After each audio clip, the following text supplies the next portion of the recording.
গণিত শিক্ষক ব্ল্যাকবোর্ডে ২৫, ৫০, ৭৫ ও ১২৫ সংখ্যা চারটি লিখলেন। এর উপর বেস করে আমরা ৩টা প্রশ্নের সমাধান করার চেষ্টা করব এই ভিডিওতে। আসসালামু আলাইকুম। লসাগু ও গসাগু অনুশীলনী ১.৩ ষষ্ঠ শ্রেণী গণিত। আজকে আমরা একটি সৃজনশীল প্রশ্ন সমাধান করার চেষ্টা করব। আশা করি পরীক্ষার জন্য খুবই কাজে লাগবে।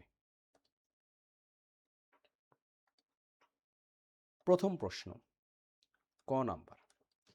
লেখা আছে, দেখাও যে ৬ অঙ্কের ক্ষুদ্রতম সংখ্যা ও ৫ অঙ্কের বৃহত্তম সংখ্যার পার্থক্য ১। শুরুতে আমরা কি কাজ করব? ৬ অঙ্কের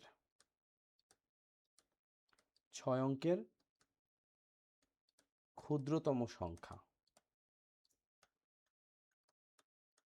সেটা কি হবে? ১, সামনে ৫টা শূন্য। এই হলো ৬ অঙ্কের ক্ষুদ্রতম সংখ্যা। ৫ অঙ্কের বৃহত্তম সংখ্যা, সেটা কি? ৫টা ৯। এবং আমরা যদি পার্থক্য মানে বিয়োগ করি, পার্থক্য সমান কি হবে? একক, দশক, শতক, সহস্র, অযুত, লক্ষ। ১ লক্ষ থেকে একক, দশক, শতক, সহস্র, অযুত অর্থাৎ ৯৯,৯৯৯ যদি বাদ দেই, একই আসবে। সুতরাং দেখাতে বলছে ৬ অঙ্কের ক্ষুদ্রতম সংখ্যা ও ৫ অঙ্কের বৃহত্তম সংখ্যার পার্থক্য ১। এই পুরো লাইনটা লিখতে হবে। আমি যদি পুরোটা লিখি, এই হচ্ছে আমাদের লাইনটা। ৬ অঙ্কের ক্ষুদ্রতম সংখ্যা ও ৫ অঙ্কের বৃহত্তম সংখ্যার পার্থক্য ১। এটুক লিখে দেখানো হলো। ওকে, তাহলে আমাদের প্রথম অঙ্ক ডান। এখান থেকে আমরা ২টা প্র্যাকটিস করলাম। একটা হচ্ছে ৬ অঙ্কের ক্ষুদ্রতম সংখ্যাটাও লিখলাম, আবার ৫ অঙ্কের বৃহত্তম সংখ্যাটাও লিখলাম এবং পরিশেষে পার্থক্যও করলাম। তাহলে ক নাম্বার শেষ। খ নাম্বার বলছে গুণনীয়কের সাহায্যে সংখ্যা চারটির গসাগু নির্ণয় করো। এখানে একটা কিন্তু মজার প্রশ্ন আছে, সেটা হচ্ছে গুণনীয়কের সাহায্য বলছে, তাহলে এটা কি মৌলিক গুণনীয়ক নাকি সাধারণ গুণনীয়ক? যদি মৌলিক গুণনীয়ক হয় তাহলে এই 25কে আমরা লিখতে পারি 25, 50, 75 ও 125 মৌলিক গুণনীয়কে বিশ্লেষণ করে পাই।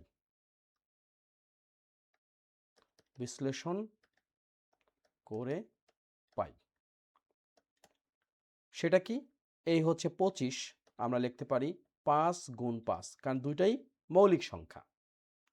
তারপর হচ্ছে 50, 50কে কিভাবে করতে পারি? 50কে যদি 2 দ্বারা ভাগ করি পাবো হচ্ছে 25, 25কে আবার 5 দ্বারা ভাগ করলে 5, অর্থাৎ 2 গুণ 5 গুণ 5। 75-এর ক্ষেত্রে কি? 75-এর ক্ষেত্রে হচ্ছে 75কে যদি আমরা 3 দ্বারা ভাগ করি তাহলে এখানে পাবো 25, আবার 5 দ্বারা ভাগ করলে 5 পাবো 25, অর্থাৎ 3 গুণ 5 গুণ 5। মৌলিক গুণনীয়কে বিশ্লেষণ করা মানে হচ্ছে আমরা এমনভাবে বিশ্লেষণ করব প্রত্যেকটা জানি মৌলিক সংখ্যা হয়। এখানে এই যে 5, 2, 3 সব মৌলিক সংখ্যা। এরপর হচ্ছে 125, কিভাবে করতে পারি? 125 3 দেওয়া তো যাবে না, 2 দেওয়া তো প্রশ্নই আসে না, কারণ এটা একটা বেজোড় সংখ্যা। 5 দ্বারা যদি করি 5 দোকানে 10, 5 পাঁচা 25, আবার 5 পাঁচা 25, তাহলে কত আসলো? 5 গুণ 5 গুণ 5। এখন যেহেতু গসাগু নির্ণয় করতে বলছে, সুতরাং গসাগু মানে কি?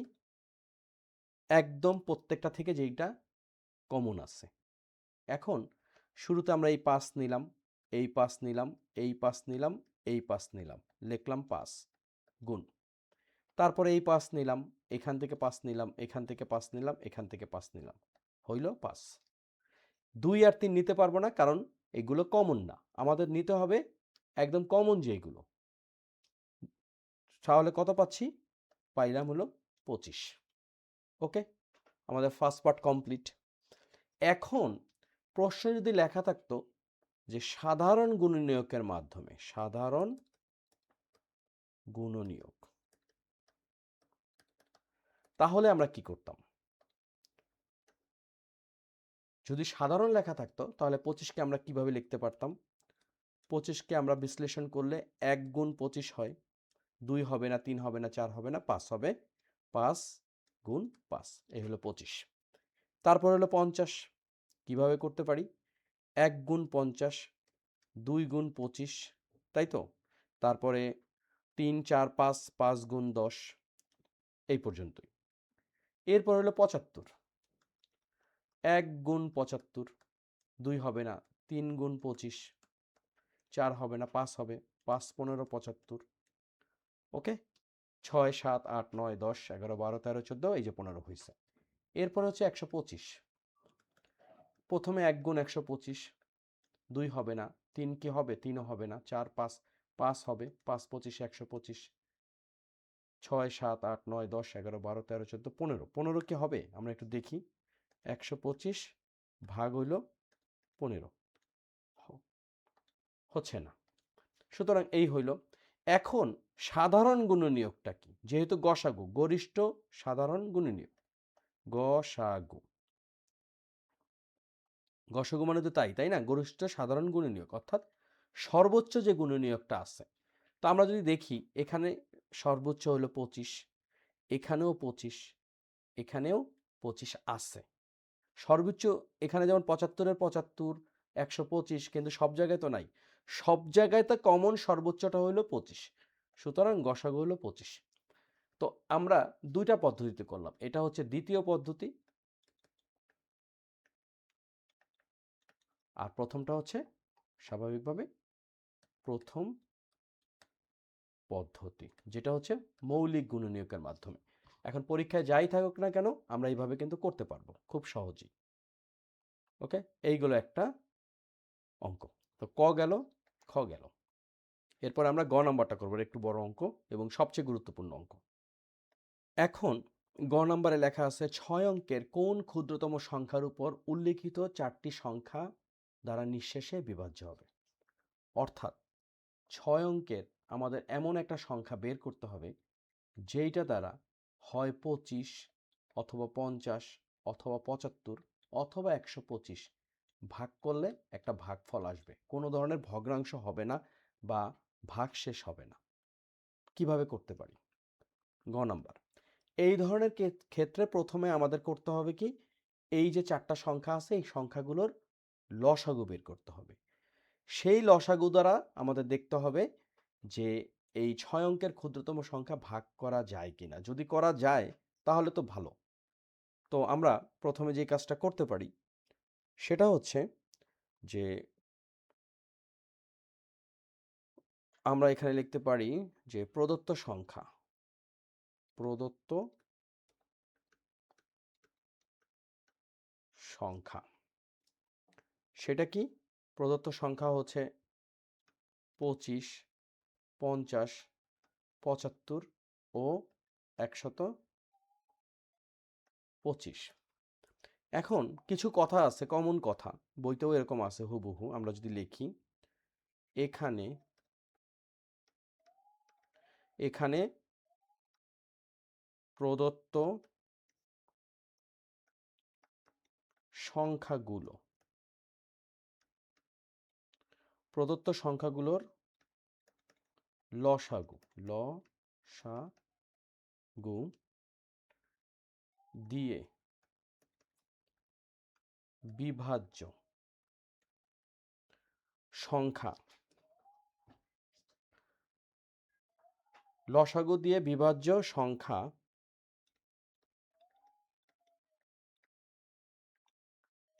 তাদের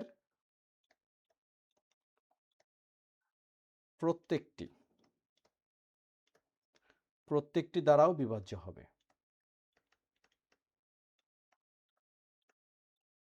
বিভাজ্য হবে। আসলে এই বিষয়টা দ্বারা কি বুঝাইছে? প্রথমে আমরা লসাগুটা বের করি। আমাদের সংখ্যাগুলো হচ্ছে 25, 50, 75, 125। আমরা ইউক্লিড মেথড ফলো করব, যেটা সবচেয়ে সহজ। প্রথমে আমরা যে কাজটা করতে পারি, এখানে একটা শুধুমাত্র জোড় সংখ্যা আছে, সুতরাং আমরা যেটা করব সেটা হলো গিয়ে 5 দ্বারা ভাগ করি। 5 5 25, 5 10 50, 5 কত হবে? 5 15 75, তাই না?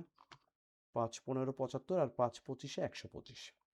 আমরা আবারও 5 দ্বারা করতে পারবো। 5 1 5, 5 2 10, 3 5 15, 5 5 25। সুতরাং লসাগু, লসাগুটা কি?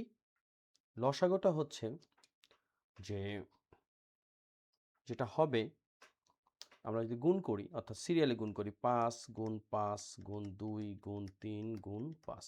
সহজভাবে যদি করি, 5 দোকানে 10, তারপরে হচ্ছে 5 10 50, 3 50 150, আর 150কে 5 দ্বারা গুণ করলে 5 15 75, অর্থাৎ 750। এখন কথা হলো আমরা জানি 6 অঙ্কের ক্ষুদ্রতম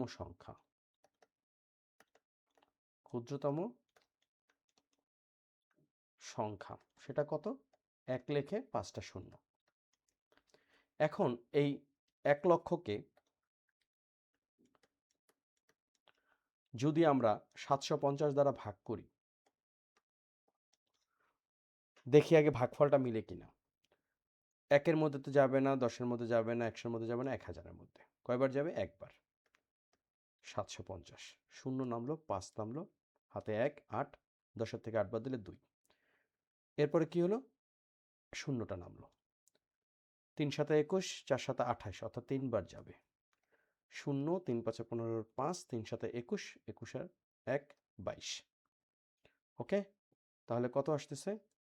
এই 0 নামলো, 5 নামলো, হাতে 1, 3, 5-এর থেকে 3 বাদ দিলে 2, আবার 0 নামলো। একই জিনিস আবারও 3 হইল, তাহলে কত আসতেছে? 2250। কত নামতেছে? 0 নামলো, 5 নামলো, হাতে 1, 3, 5-এর থেকে 3 বাদ দিলে 2। আমরা দেখতে পাচ্ছি এখানে ভাগশেষ থাকতেছে। তার মানে কি দাঁড়ালো? তার মানে যেটা দাঁড়ালো যে এই 6 অঙ্কের যে সংখ্যাটা মানে কি বলে এটাকে, যে মানে 6 অঙ্কের ক্ষুদ্রতম সংখ্যা, মানে এভাবে লিখতে পারি আমরা যে 6 অঙ্কের ক্ষুদ্রতম সংখ্যা কি? 6 অঙ্কের ক্ষুদ্রতম সংখ্যা 750 দ্বারা বিভাজ্য নয়। ওকে, এখন কথা হচ্ছে এই যে 250 যদি আমরা বাদ দিই, এই 250 যদি আমরা বাদ দেই, তাহলে কিন্তু 750 দ্বারা বিভাজ্য হবে। কিন্তু প্রবলেম হচ্ছে 250 কেন? যদি আমরা 1ও বাদ দেই, তাহলে কিন্তু সেটা 5 অঙ্কের ক্ষুদ্রতম হয়ে যাচ্ছে, তাই না? 1ও যদি বাদ দেই 5 অঙ্কের ক্ষুদ্রতম হয়ে যাচ্ছে, তাহলে তো হবে না। আমাদের তো লাগবে 6 অঙ্কের ক্ষুদ্রতম সংখ্যা। তাহলে আমাদের যেটা করতে হবে যে এখানে 250 যদি এই যে কি বলে এটাকে, যে যদি বিয়োগ করি, তাহলে সংখ্যাটি 750 দ্বারা বিভাজ্য হবে। কিন্তু